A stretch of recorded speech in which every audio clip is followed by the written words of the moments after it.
Jeremias 31, verso 14.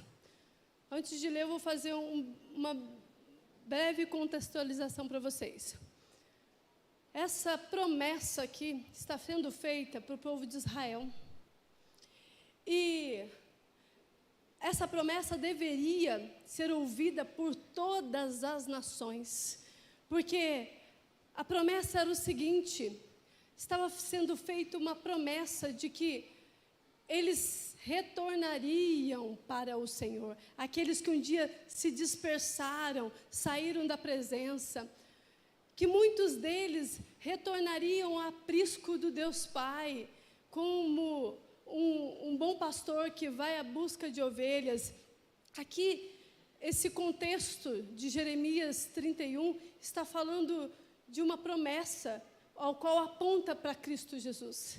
E ele está dizendo que eles retornariam, que eles seriam libertos, das suas prisões, que muitos voltariam a viver diante da presença do Senhor. E quando chega no verso 14, na parte B está escrito assim: meu povo se saciará com minhas boas dádivas. Eu, o Senhor, falei. Essa é a profecia desse mês. Aqui Deus, Ele está prometendo para o povo dele que eles receberiam prosperidade. Esse versículo aqui para nós este mês, ele vai falar de dádivas que Deus tem para derramar no meio do seu povo. São dádivas poderosas para podermos alcançar tudo aquilo que Deus tem para a nossa vida em plenitude. Ele nos deu uma vida abundante. E Ele quer que venhamos a desfrutar dessa vida abundante. Logo em seguida, nós temos, voltando um pouquinho, Jeremias 29, abre aí. Eu estou fazendo só uma introdução, tá? Então vai ser uma palavra mais instrutiva hoje. Deus está falando aqui para Jeremias sobre riquezas, mais do que riquezas materiais. Deus tem planos a respeito do seu povo. Jeremias 29, verso 11, está escrito assim: porque sou eu que conheço os planos que tenho para vós, diz o Senhor, planos de fazê-los prosperar e não de causar danos, planos de dar a vocês esperança e futuro. As três palavras em destaque aqui é prosperar, esperança e futuro. Essas três palavras, para serem vividas, para serem concluídas em nós, ela exige fé e atitudes corretas. E hoje nós vamos aprender um pouquinho sobre fé e finanças. O quão importante é nós termos fé para viver a prosperidade de Deus. Prosperidade bíblica, como eu disse, ela é completa. Ela não é sobre quantidades de coisas que você tem. Não é sobre quantidade de bens que nós possuímos. Ela vai muito além do que isso. Prosperidade, ela vai muito além do que isso. Existe um engano desde o princípio. Começou a busca de ter uma definição para a sua vida. Eu sou definido por aquilo que eu tenho. Eu sou definido por aquilo que eu consigo. Eu sou definido por aquilo que eu posso possuir. E aí começou a existência de um grande problema na humanidade. E Jesus, quando Ele nos ensina sobre finanças, em Lucas, capítulo 12, verso 15, está escrito assim: acautelai-vos e guardai-vos da avareza, porque a vida de qualquer um não consiste na abundância do que possui. Aqui Jesus, Ele está ensinando a respeito de nós não sermos tão desejosos a ter coisas, excessos de coisas. Você já percebeu que nós ficamos envolvidos por tanto tempo procurando uma coisa que você precisa? mesmo modo que a gente tem assim, de vontade de comer doce, aí que vontade de comer doce, você fica na geladeira procurando uma coisa. A nossa vida, ela começou a tornar, nesses últimos tempos, tomar um rumo estranho. Apesar de a avareza sempre existir no meio da humanidade, nós começamos a ficar cada vez mais desejosos de coisas, cada vez mais desejosos ao egoísmo, nos tornando cada vez mais a querer possuir e possuir e possuir coisas. Porque envolvemos em coisas que nos leva principalmente aos bens materiais. E aqui, o desejo de Deus é nos fazer prosperar. Aqui está dizendo, os pensamentos que eu tenho a vosso respeito é que vocês prosperem, que vocês sejam prósperos, abundantes em tudo. E essa prosperidade vai além do material. Só que o modo de pensar do mundo entrou em nós. O modo de pensar do mundo entrou em nós e trouxe para nós algo chamado ganância. O consumir e consumir mais. E mais e mais. Quando você pega o Instagram, para você rolar ele, o que você tem lá, a maior parte do tempo, é ofertas de produtos. Ofertas de algo que você citou ou desejou para o Google. E o Google vai lá e fala para você assim, aqui eu tenho essa calça na Shein, eu tenho essa calça na Shopee, tenho essa calça aqui no Mercado Livre. E começa a vir as ofertas de lojas, quando você cita ou pede para o Google uma oferta de calça. E aí começa a necessidade de querer mais e mais daquilo. Isso é só um sistema, tá? Eu estou falando de um sistema. Mas quando se trata do Espírito, aqui Jesus está dizendo para nós, guardai-vos da avareza. E Ele está falando para crente e para não crente, guardai-vos da avareza. Cuidado com essa ganância que vocês têm. A verdadeira riqueza não consiste em bens. Jesus está nos ensinando, enchei-vos de uma coisa chamada contentamento. Enchei-vos de uma coisa chamada contentamento, estar satisfeito com o que você tem. Estar satisfeito com o que você tem. Sabe por que nós estamos com dívidas estourando aí? Não é pelo fato de as coisas estarem somente caras, porque elas estão mesmo, os valores estão altos, os juros estão altos, mas eu estou dizendo de uma coisa chamada ausência de contentamento. A necessidade de ter mais e mais das coisas, estar satisfeito é o que Deus está nos ensinando hoje. Porque Ele tem para nós uma prosperidade santa. Ele já estabeleceu isso. E Ele deixou escrito isso no livro de Jeremias, antes de Cristo vir à terra, um anúncio de uma promessa. Eu tenho algo para vocês, que vocês sejam prósperos. E aí, o inimigo, ele tem as suas artimanhas. E quanto menos nós nos relacionamos com o nosso Deus Pai, igual eu falei no início sobre a oração, quanto menos nós ouvimos a voz de Deus, quanto menos nós ficamos com Ele e mais nos preocupamos com coisas, mais nos tornamos avarentos e menos contentes com as coisas que temos. Ficamos descontentes. O mundo quer que nós venhamos acreditar que sempre estamos precisando de alguma coisa. Isso vem de uma coisa chamada orfandade. E é o espírito do anticristo na terra. O anticristo ainda não está na terra, mas o espírito dele, que eu já ensinei aqui sobre batalha espiritual, assiste lá a pregação sobre batalha espiritual, ele está na terra desde quando Deus disse que Jesus viria na terra para poder esmagar a cabeça da serpente. E aí ele tem agido contra os planos perfeitos de Deus para a humanidade. E ele tem feito com que o ser humano se afaste cada vez mais daquilo que é santo, verdadeiro e poderoso para nós, que é Cristo Jesus. Então o anticristo, ele coloca uma coisa chamada descontentamento dentro de mim e de você. E contentamento, ele gera uma coisa maravilhosa chamada descanso, gente. Quando você está contente, você descansa, não é? Contentamento traz descanso. Quando você senta para sentir a natureza, você descansa, isso é contentamento.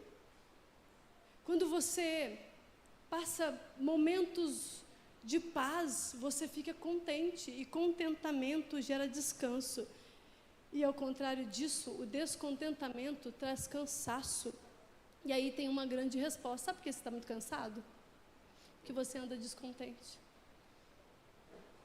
Esse sentimento de cansaço, eu não estou falando de ausência de vitamina, não estou falando de ausência de, meus hormônios estão desestabilizados, eu não estou falando desse cansaço por causa da tireoide que está alterada, eu não estou falando desse tipo de cansaço, eu estou falando daquele cansaço de que eu nunca estou satisfeito. Eu nunca estou satisfeito, me falta alguma coisa, parece que eu não tenho nada para fazer, está faltando alguma coisa, está faltando algo. Então, descontentamento, ele traz esse cansaço, porque é uma busca incessante de algo que você nem sabe que está buscando, que você não tem justificativa. Essa inquietação do ser humano, ela está muito ligada a um estado de constante, sabe assim, de constante insatisfação pela vida. Aqui, as pessoas, elas ficam inquietas porque elas estão insatisfeitas. Elas ficam inquietas e sempre correndo atrás do vento. E vivem fazendo isso. Mas olha, eu tenho algo para dizer para vocês. Existe um Deus que é soberano, está nos colocando no lugar certo, nos voltando à origem, para que possamos possuir tudo aquilo que Ele nos deu. Então, se você veio aqui no culto hoje em busca de algo, vou dizer para você, busque Cristo Jesus, porque tudo está nele. Tudo está nele, está tudo pronto nele, tudo já está preparado por Ele. O apóstolo Paulo, ele apresenta em sua carta aos Filipenses, falando a respeito de contentamento, e é muito bonito porque ele finaliza de um jeito muito legal, que ele fala que tudo ele pode naquele que fortalece ele. Mas ele também nos ensina a estar satisfeitos com aquilo que temos. E precisamos aprender sobre isso, porque o apóstolo Paulo, ele está falando assim, eu aprendi a ser contente, tendo muito ou tendo pouco. Então, contentamento, ele vem de um aprendizado. Então, nós precisamos aprender a ser contentes em tudo. Não é que, é um dom do Espírito. Não é um dom do Espírito. Isso não é um dom do Espírito. Ele está ligado ao fruto, mas ele é uma coisa que você busca. Então, o apóstolo Paulo está ensinando, eu busquei a estar contente. Que nós venhamos hoje a buscar a estar contente. Precisamos aprender a estar satisfeitos, igreja. Precisamos aprender a estar satisfeitos. Você quer ser próspero? Agradece o que você tem. Você quer se tornar uma pessoa extremamente próspera? Agradeça pelo que você tem. Por mais que seja pouco, agradeça pelo que você tem. E saber que todas as coisas, elas contribuem para aquele que ama a Deus. Isso fala de fé. Fé não é um sentimento que você tem, eu estou sentindo que eu estou vazio. Fé não é um sentimento que você tem, eu necessito de ter algo para que eu venha a ser satisfeito. Isso não é fé. Fé não é um sentimento. Fé é crer naquilo que não se vê. Fé é crer que já está estabelecido por Deus todas as promessas. Nós aprendemos isso mês passado. Que Deus já estabeleceu. Igreja, quando você aceitou o Senhor Jesus como seu único e suficiente Salvador, você pegou um novo caminho. Aquele caminho antigo, ele foi deixado para trás. E a partir de agora, você tem um novo caminho com Cristo Jesus. Isso é a caminhada da santificação. E caminhando com Jesus, você foi aprendendo a pisar em cima dos passos de Jesus e a caminhar como Jesus caminha.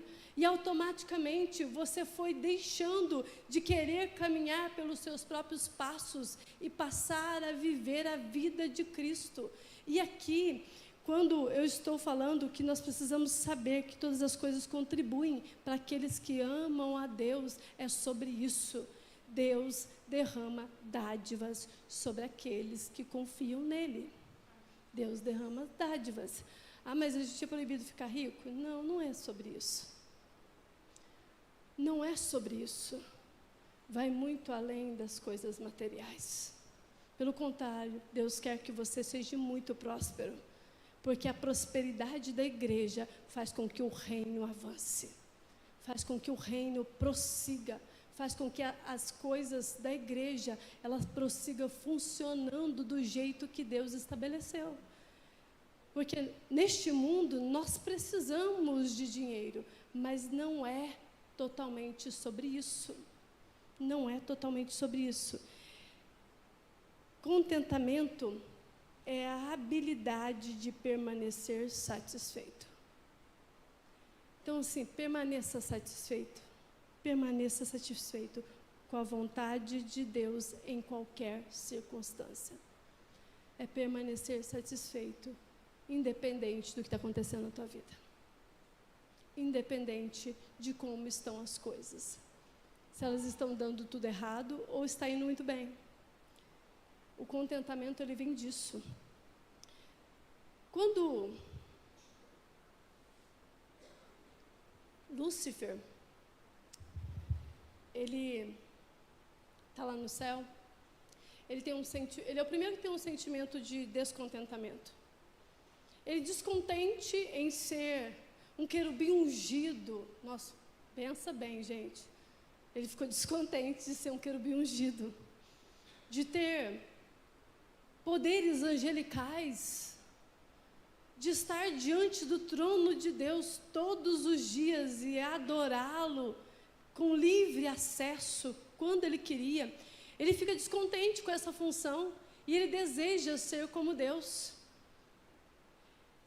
E cometendo o pecado de avareza, de descontentamento, ele começa a contaminar aqueles que estão ao redor para que viessem a tornar-se também descontentes como ele.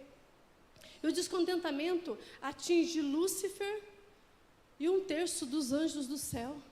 E todos eles promovem o mesmo sentimento de descontentamento. E a partir daí, Lúcifer, ele não se vê ainda contente, ainda descontente, ele vai à terra e ele coloca no coração da mulher um sentimento de descontentamento. E a fala dele é: o que você não quer? O que você não tem, perdão? O que você não tem, Eva? E o sentimento nasceu no coração dela, ela se torna descontente. E a partir daí, gente, toda a humanidade começa a viver uma grande consequência de descontentamento. Uma grande consequência de descontentamento. Eva tinha tudo e desejou ter mais. Você tem tudo e deseja ter mais. Eu tenho tudo e muitas das vezes desejo ter mais. Isso fala de descontentamento. Olha a proposta do inferno. Olha o que o inferno está falando para nós, os filhos de Deus. Não esteja contente com isso. Não esteja contente com o que você já tem. E aí nós vamos caindo em outras consequências deste ato de não estar felizes ou contentes com aquilo que temos. Isso é tão sério que nos leva a viver de um modo muito distante daquilo que Deus planejou, porque o plano de Deus é de nos fazer prosperar. Está escrito aqui, nós lemos: os planos que eu tenho a respeito de vocês é que vocês sejam prósperos. Que vocês sejam prósperos. Vivemos um mundo descontente, cheio de descontentamento. Qual que é o contexto do descontentamento? O contexto do descontentamento é a ambição, o egoísmo, é você estar cheio de cobiça, é você estar com inveja, é você estar cheio de vaidade.